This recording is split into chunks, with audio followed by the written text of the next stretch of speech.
Let's talk about the Book of Abraham and Race, how to read historical diaries, how to determine whether a biography is trustworthy, and yes, a bit about Joseph Smith and polygamy. Welcome to my first Mailbag Monday episode. This is a bit of an experiment. One of my favorite things across my platforms, including here on YouTube, is answering questions from people. I do that every month with my live discussion the first Wednesday of every month, which was coming up this Wednesday, by the way. More on that later. I also on Instagram do a Q&A every Sunday night that I call Sudden Death Sunday. I love to hear the questions that people have and try to give my shot at an answer. And I thought I would try to incorporate it in a bit more of a substantive and systematic way. And I'm also always looking for more content. So this is an experiment, again, my Mailbag Monday, where channel members, those who pay to be a member, can ask questions, and I will gather up some of those questions and answer in a video that I have no idea how often I'll do this. Maybe I'll do it the first Monday every month. Maybe I'll do it every other Monday. I don't know. We'll see how it goes, and you'll have to let me know what you think. So what I'm going to do is I'm going to combine a number of the questions that have come in. I've already gotten over a dozen, so sadly I can't cover all of them. And I'll try group some of the more substantive questions with some of the easier questions to get through. Today's topic, this inaugural voyage into the Mailbag Monday, I have the question of the Book of Abraham and its connections to Mormonism's racial restriction, a question on how to approach historical diaries, a question on how to determine whether a biography is trustworthy or not, especially if it's not written by an academic or if it's dated, and finally, yes, a question about Joseph Smith and polygamy and the sources from Nauvoo. You're going to have to listen to all the other answers before you get to that one, because as far as I know, there's no technology that allows you to go and skip ahead to that one. Don't tell me if I'm wrong. Anyways, this should be a lot of fun, so let's dig in. So the first question is a great one. It's this: was the Book of Abraham originally viewed as justifying a priesthood ban, or was that an interpretation that came later? As I mentioned, this is a great question. I love how smart the audience is here, and I'm going to break my answer into two parts. The Book of Abraham and its connection to the origins of the racial restriction, and the Book of Abraham and how it was later interpreted and used to justify the racial restriction. So Joseph Smith produces about the first chapter of the Book of Abraham in late 1835. Scholars are divided about when he produces the rest of it. I might do a video on this at some point. I think he produces the rest of the Book of Abraham in Nauvoo, but that's a topic for another day. In the first chapter, so we know this is produced in Kirtland in 1835, it talks about a curse being passed down from the descendants of Ham, and this curse has something to do with the priesthood. Now, this curse of Ham was a widespread notion in Christendom. It had long been used, especially to justify slavery. And so it seems to be repeating some of those ideas. But what's significant is that Joseph Smith did not seem to connect that ancient racial restriction to the modern priesthood and temple rituals. And we know this because around the same exact time that he produces this volume, whether you're a believer and you think he dictates it by revelation and inspiration, and that is the actual translation of an ancient text, or if you are taking that it's a modern production, regardless, he produces this text at the same time that he approves the ordination of Elijah Abel to the priesthood, and approves at least one other, up to 5 other black men to priesthood ordinances during this time. So to answer the first part of the question, it does not seem like the Book of Abraham was used to instigate the racial restriction, or that it was introduced to justify the racial restriction, because it appears and it talks about racial curses, and so we can't separate Joseph Smith from the racial curse idea, but it does not seem tied to the implementation of the racial restriction that barred the men of African descent from being ordained to the priesthood and men and women of African descent from having access to temple rituals. However, that text was soon used, and soon in relative terms, not soon, it was later used by Mormon leaders to justify the racial restriction. It's notable that Brigham Young, who introduces the racial restriction in the late 1840s and early 1850s, does not cite the Book of Abraham to do so, although we do have some people like Parley Pratt around these years who seem to use language that echoes the Book of Abraham, so it seems like they're aware of that connection, but it is at the very least not at the forefront of their justifications. That does not come until the 1880s. George Q. Cannon is the first person to really directly cite the Book of Abraham as justification, and then it's later popularized by people like B.H. Roberts and Joseph Fielding Smith, and it remains a prime apologetic for the racial restriction up until its end in 1978. So what changed? Well, the important thing is the Book of Abraham was not as popularly well known during the early years. Joseph Smith produces it. It's published in the Nauvoo Times and Seasons newspaper. Again, I want to do a video on the Book of Abraham at some point because it's such a fascinating story. Franklin D. Richards publishes it in a pamphlet that he calls his Pearls of Great Price in 1852, and then it's not canonized until 1880. And it's only after that point that it seems that Latter-day Saints start picking up on the Book of Abraham and its connection to the racial restriction. So if you want to know more on that topic, I recommend Lester Bush's classic 1973 dialogue article, Mormonism's Negro Doctrine. I've done a whole video on this article and how influential it was. And more recently, Stephen Smoot and a number of other BYU scholars published an essay in BYU Studies titled The Priesthood Ban and the Book of Abraham, which also provides an excellent overview. I provided links to both of these in the video description. Before I get to my next question, just a reminder that if you enjoy this type of content where I use the past to help understand the world in which we now live in, make sure you are subscribed to this channel. I do deep dives on topics every Monday. I connect the past to the present every Wednesday, and I pull back the curtains on the historian's craft every Friday. I also... and also, if you want to give back to this channel, and I'm so grateful for the many of you who have chosen to give back to me despite my many infelicitous flubs while giving my presentations, you can become a member, where for a nominal fee, you get early access to the videos, you get little icons next to your name when you leave comments, and most importantly, you can feel good about supporting public-facing rigorous scholarship. And the latest perk is you get to ask questions that I might answer in my Mailbag Monday videos. So if you are a member, first of all, if you're not a member, and if you want to, you can become a member. Then if you are a member, go to my YouTube channel, click on the posts, find where I talk about Mailbag Monday, and then click on the link and leave your question. I may answer it in future videos. I also recommend subscribing to my free kit newsletter, where I send out links and updates and announcements, and you can keep up with all my happenings and going on and my thoughts on various things and links to all my videos. And you can also follow me on social media, especially Instagram, where I do supplemental material. My next live discussion, I try to do live discussions every first Wednesday of the month, and that next one is this coming Wednesday. On Wednesday, August 5th at 7 p.m. Mountain Time, here on this YouTube channel, I will be answering your questions for an hour to 90 minutes. We'll see how it goes. I'll be addressing any and all questions that come in that I have time for, but I'll also be talking about the lingering issues of race in the church, even including after the 1978 end to that racial restriction. That's more than enough business. Let's get back to your questions. Here's an excellent question from a viewer regarding the historical method. What advice do you have for approaching historical diaries to get the most out of them? For example, I have and would like to read the Moravian Mission Diaries of David Zeisberger.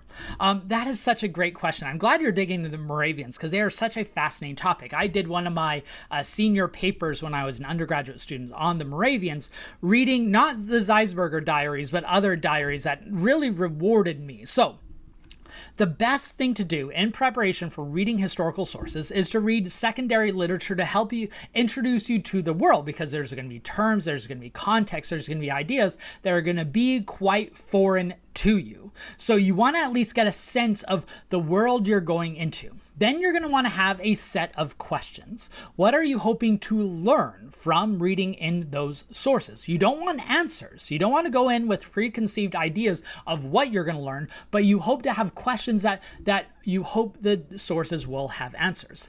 And then you dig into the sources and you let them speak to you. You really need to engulf yourself in the world. Whenever I'm doing a new project, one of my favorite parts of the project is getting lots of primary sources connected to it and just reading through all of them and letting the ideas come up, because I'm going to have preconceived ideas going in, but I don't want that to dictate. So for instance, when you're reading the Moravians, you don't want to go in and read them like Mormons. In other words, you don't want to read your Mormonism into those texts. You want to be able to understand the text on their terms.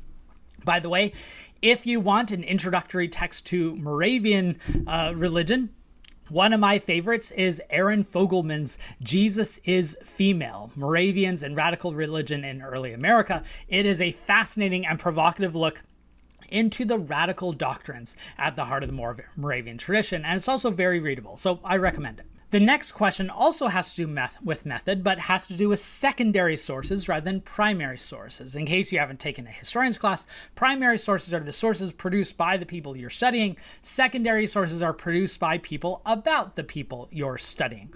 So here's the question. What should we look for when reading popular, non-academic, or out-of-date biographies? Examples in my case would be the Fawn Brodie Joseph Smith biography and the Eric Metaxas Bonhoeffer biography.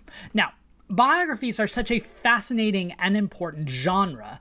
In some ways, it's often the history genre for everyone, because everyone wants to dig in and understand a person, and it has a chronological beginning point and end point. You have the sources connected to the person. This seems to be entry-level work. However, that idea can have its pitfalls. Biographies are great. They're one of the most popular types of ways to look at the past, but they also have pitfalls, especially when they're out of date or non-academic. So when you're looking at a biography and determining whether it's important, you should pay attention to things like what publisher put it out. What's the publication context? What is the era that cultivated? Why were they interested in that subject? As well as the author. Who is the author and what are their backgrounds? And I'll get to some things to look for going on, but let me first talk about dated biographies, with the Fawn Brodie biography being in mind, and then popular biographies like the Eric Metaxas biography. So if you want to approach a old biography, something that is several decades old, you probably need a bit of an overview from a modern historian who's going to allow you to place that biography in context. So any good recent biography of that same subject is likely going to have an introductory material where it talks about what previous historians have said, and you can read a paragraph or a few sentences on what they think on those previous biographies. So on Joseph Smith, you can read, Richard Bushman or John Turner or Dan Vogel just in the introduction and what they say about Fawn Brodie. Thankfully, we've had lots of great scholarship on Fawn Brodie, so you can just read one of the articles or Newell Bringhurst's wonderful biography of Fawn Brodie and get context that way. Sometimes these books tell you that these classic biographies are worth reading. As a quick side note, sometimes you'll get these Mormon apologists who say that Fawn Brodie is an untrustworthy historian, and for evidence, they say, look at how all the historians rejected her biography of Thomas Jefferson. Fawn Brodie presented the psychobiography approach, which was all the rage back then in the mid-20th century, and historians hated her Thomas Jefferson biography, it is alleged, because she confirmed that Thomas Jefferson had children through the enslaved woman Sally Hemings. Now, of course, historians have come around and embraced that argument, and now there are many who praise Fawn Brodie's Thomas Jefferson biography, the most recent of which is Andrew Bernstein's brand new biography, Being Thomas Jefferson, An Intimate History. That intimate history is a direct callback to Fawn Brodie's intimate biography of Thomas Jefferson. And the author, Andrew Bernstein, as well as Annette Gordon-Reed, who is the scholar on Thomas Jefferson, has argued that Fawn Brodie's biography is much more relevant than you might think. So in this case, Fawn Brodie's work, they argue, is worth reading. Now, what about the Joseph Smith biography?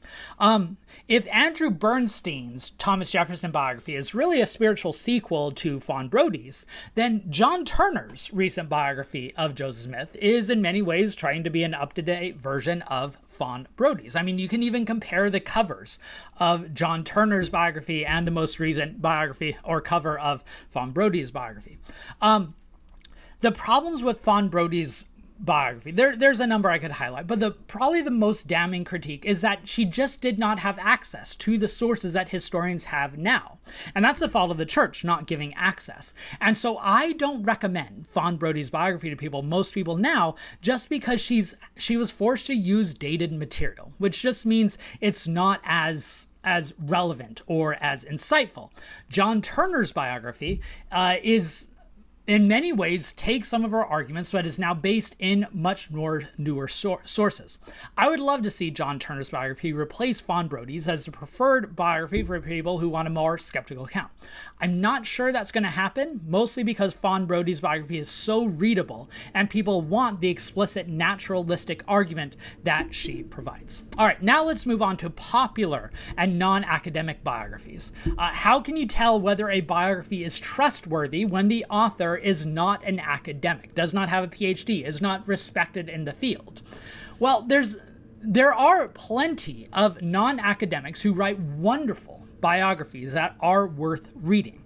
But there are signs you can tell when it might not be trustworthy. First, if no academic is willing to blurb that book, meaning provide their recommendation on the back of the book, that's not a good sign. Or if the book does not receive strong reviews from academics, people who actually know that field, that's also a bad sign. It's also a bad sign if the argument found in the biography matches the author's political arguments and that they are using this past historical figure to make their own arguments. So, for instance, Eric Metaxas is known for his partisan bias. He's a right-wing political thinker who is trying to shape conservative Christianity, and his biography of Bonhoeffer has not received good reviews from academics in the field, including and especially reviews from conservative Christian scholars. So for instance, I recommend Clifford Green's review. Clifford Green is one of the most distinguished scholars of Bonhoeffer, and he wrote a damning review of Metaxas' book in the Christian Century. I'll link to it in the video description. So what to look for when you're looking at dated or popular biographies? Look for the blurbs. Who is willing to stake their reputation on saying that this book is worth reading? Look in the acknowledgments. Do these authors actually engage the type of historians who provided them feedback that you would expect? Look for reviews. Do experts in the field say that this is a book worth reading? So in the terms of this specific question, I think checking out Brodie is worth reading if you are, an over-specialized nerd wanting to understand Joseph Smith. If not, the John Turner biography probably does a better job. I'd recommend avoiding Metaxas's biography of Bonhoeffer, but that's just me. All right, you've lasted through all the other questions. Now your reward, the question about Joseph Smith and polygamy. Because again, I'm pretty sure there's no technology that allows you to skip directly to this point, but I may be wrong. Anyways, the question is, what are the best pieces of evidence, or lack thereof, that Joseph Smith didn't practice polygamy?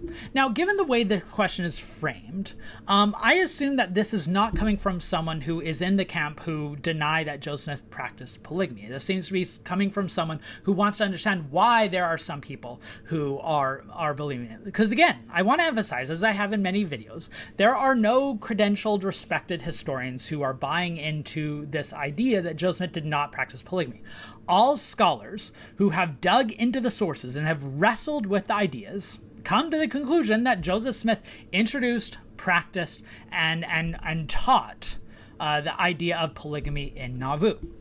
Now, this movement to discredit that claim and to argue that polygamy was created after Joseph Smith and that Brigham Young and the others were the true polygamists is often based on at least four sources. One, that Joseph Smith did not have any children with these other women, which is true. Two, that Joseph Smith denied practicing polygamy, which he did.